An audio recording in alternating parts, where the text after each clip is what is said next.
Hello प्यारे student, मैं पंकज कुमार वर्मा स्वागत करता हूं आप सबका हमारे चैनल पीएस स्टडी गुरु में। मैं आज आपको करवाने वाला हूं मोस्ट इंपोर्टेंट क्वेश्चन फिजिक्स में। तो आज हम करने वाले हैं किसी दृढ़ पिंड के लिए जड़त्व आघूर्ण का व्यंजक ज्ञात कीजिए। इस क्वेश्चन को करने से पहले यदि अभी तक आपने हमारे चैनल को सब्सक्राइब नहीं किया है तो फटाफट चैनल को सब्सक्राइब कर दीजिए, क्योंकि यहाँ पर मिलने वाले हैं आपको मोस्ट इंपोर्टेंट क्वेश्चन आपकी स्टडी से रिलेटेड। तो चलिए करते हैं हम जड़त्व आघूर्ण का व्यंजक किसी दृढ़ पिंड के लिए। चलिए तो देर ना करते हुए स्टार्ट करते हैं आज का क्वेश्चन। तो आज का हमारा क्वेश्चन है किसी दृढ़ पिंड के लिए जड़त्व आघूर्ण का व्यंजक। तो सबसे पहले हम इसका डायग्राम बनाएंगे और डायग्राम बनाने के बाद में इसका सूत्र हम ज्ञात करेंगे। तो देखिए यहाँ पर सबसे पहले मैं आपको डायग्राम बता रहा हूं। तो हमने यहाँ पर एक दृढ़ पिंड बना लिया है, ये हमने एक दृढ़ पिंड बना लिया और इसे हम किसी अक्ष के परितः घूर्णन करवाने वाले हैं। ये हमने किसी अक्ष के बीच में इसे लगा दिया और ये इसके आसपास क्या हो रहा है, घूम रहा है। लेकिन ये जो दृढ़ पिंड है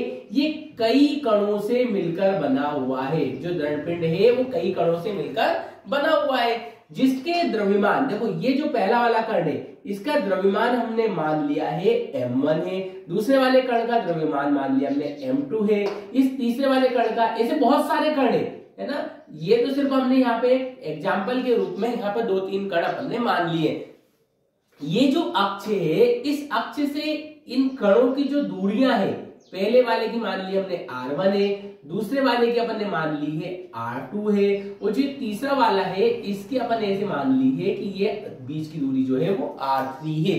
तो हम ये जो चीज हमने मानी है ये यहाँ पर हम लिख भी देंगे। हम यहाँ पर लिख देंगे माना इस जो दृढ़ पिंड है इसको अपन नाम दे देंगे P। तो यहां पर अपन मान लेंगे माना P एक दृढ़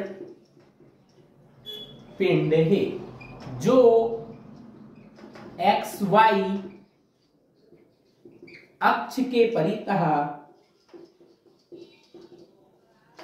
घूर्णन गति कर रहा है, घूर्णन गति कर रहा है। यहां पर हमने जो हमारा पिंड था उसे तो नाम दे दिया P और इसे XY अक्ष के बीच में लगा दिया, जो कि यहां पर क्या कर रहा है, घूर्णन गति कर रहा है। ये हमारा हो गया XY अक्ष। तो यहां पर ये जो हमारा पिंड है इस XY अक्ष के परितः गोल गोल ऐसे घूर्णन गति कर रहा है। यहां पर ये जो दृढ़ पिंड है ये कई कणों से मिलकर बना हुआ है। दृढ़ पिंड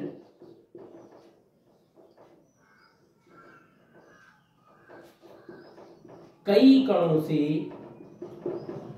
मिलकर बना है, मिलकर बना है, जिनके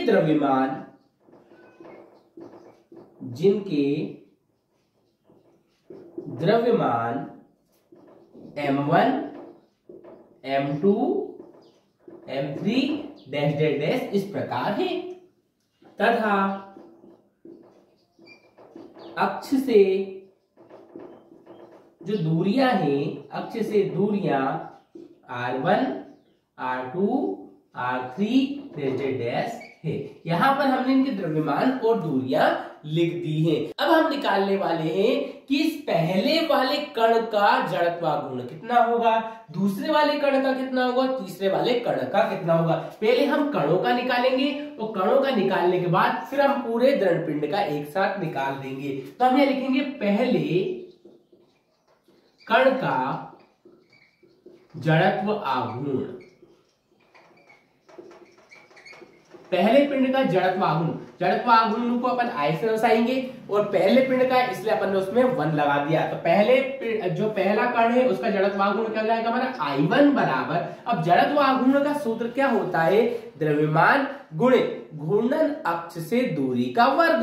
तो देखो यहाँ पे द्रव्यमान कितना था, m1 था, और जो हमारा अक्ष था उससे उसकी दूरी कितनी थी, r1 थी। तो यहाँ पे लिख देंगे r1 का स्क्वायर। ऐसे का ऐसे हम दूसरे वाले का निकाल लेंगे, दूसरे कण का जड़त्व आघूर्ण। दूसरे कण का जड़त्व आघूर्ण कितना जाएगा, I2 बराबर m2 r2 का स्क्वायर। इसे तीसरे कण का निकाल लेंगे, तीसरे कण का जड़त्व आघूर्ण। अब आपको समझ में आ चुका होगा तीसरे कण का क्या हो जाएगा, I3 बराबर ये हो जाएगा M3R3 का स्क्वायर। देखो सारे का द्रव्यमान लिख दिया और उनके बगल में हमने क्या कर दिया, उनसे इंटू करा, जिसका जो उनकी दूरियां थी अक्षों से उसका अपन ने गुणा कर दिया। लेकिन ये तो कण का है, हमें किसका निकालना, हमें तो पूरे दृढ़ पिंड का निकालना है। तो अब यहां पर लिखेंगे इसलिए संपूर्ण दृढ़ पिंड का, संपूर्ण दृढ़ पिंड का जड़त्व आघूर्ण,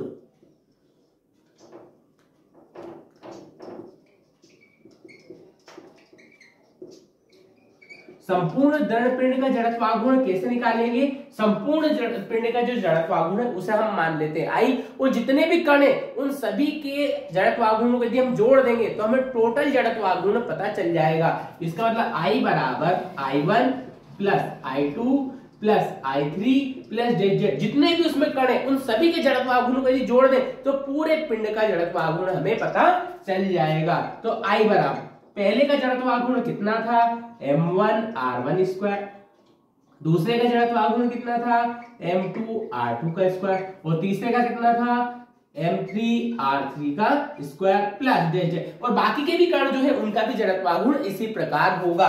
तो यहाँ पर यदि हम देखें तो देखो यहाँ पे सभी में द्रव्यमान आ रहा है, सभी में जो हमारा घूर्णन अक्ष था उससे दूरियां आ रही है। तो यदि हम इनको सबको ऐड करें तो इनको इसे लिख सकते हैं सिग्मा M R स्क्वायर। देखो सिग्मा का मतलब ये होता है कि जितने भी द्रव्यमान है सभी का, और जितने भी यहाँ पे बीच में दूरियां थी उनके वर्ग का, इन सभी का यदि योग कर दें, यहाँ पे सिग्मा हमें ये दर्शा रहा है कि इन सबका क्या हो रहा है, योग हो रहा है, द्रव्यमान और बीच की दूरी के वर्ग का योग यदि हम कर दें तो हमें कुल जड़त्व आघूर्ण प्राप्त हो जाएगा। तो ये जो सूत्र दिख रहा है ये है हमारे दृढ़ पिंड के जड़त्व आघूर्ण का फार्मूला। तो आपसे क्वेश्चन इसी तरीके से पूछा जाता है, किसी दृढ़ पिंड का जड़त्व आघूर्ण का व्यंजक ज्ञात कीजिए। तो आपको उसमें क्या करना, सबसे पहले डायग्राम बनाना, उसकी थ्योरी लिखनी है, थ्योरी के बाद हमें उसके पहले कण का, दूसरे कण का, तीसरे कण का जड़त्व आघूर्ण निकाल देना। आप यदि दो का भी निकाल देते हैं तो आपका सॉल्यूशन हो जाएगा। तो यहाँ पर हमने क्या किया, यहाँ पर आपने सबसे पहले कण का जड़त्व आघूर्ण, फिर दूसरे कण का जड़त्व आघूर्ण और तीसरे कण का जड़त्व आघूर्ण निकाल दिया। जड़त्व आघूर्ण कैसे निकाला, सबसे पहले हमने लिखा उसमें द्रव्यमान और उसमें गुणा कर दिया घूर्णन अक्ष से लंबवत दूरी, और उसके ऊपर क्या कर दिया, वर्ग। तो यहां पर हमारा I इस प्रकार निकला। तो I बराबर द्रव्यमान तो हमारा M रहता था, उसमें पहले के लिए निकाल रहे थे M1, दूसरे के लिए निकाल रहे हैं तो M2 और तीसरे के लिए निकाल रहे हैं तो M3। इनटू में घूर्णन अक्ष से दूरी हमारी R रहती थी और उसका कर देते थे वर्ग। तो यहाँ पर I इक्वल क्या हो जाता था, MR स्क्वायर हो जाता था। तो M यदि पहले का निकाल रहे थे इनमें 1 लगा देते थे, दूसरे के लिए निकाल रहे तो 2 लगा देते थे, और तीसरे के लिए निकाल रहे थे तो हम यहाँ पे 3 लगा देते थे। तो इस प्रकार हमने यहाँ पर किसी पिंड का जड़त्व आघूर्ण ज्ञात किया था, किसी भी दृढ़ पिंड का। तो आप भी इस क्वेश्चन को कर सकते हैं बहुत ही आसान तरीके से। आपको सिर्फ यहीं तक इसे नोट करना, नीचे मैंने आपको इसका फॉर्मूला बताया था जड़त्व आघूर्ण का। तो यहाँ पर ये जो फॉर्मूला है ये जड़त्व आघूर्ण का है, लेकिन ये जो है ये किसी दृढ़ पिंड के जड़त्व आघूर्ण का है। तो आपसे पूछा जाता है दृढ़ पिंड का, तो आप इतनी आसान तरीके से इस क्वेश्चन को सॉल्व कर सकते हैं। तो चलिए आज के लिए इतना ही, मिलते हैं नेक्स्ट वीडियो में इंपॉर्टेंट क्वेश्चंस के साथ। तब तक के लिए धन्यवाद।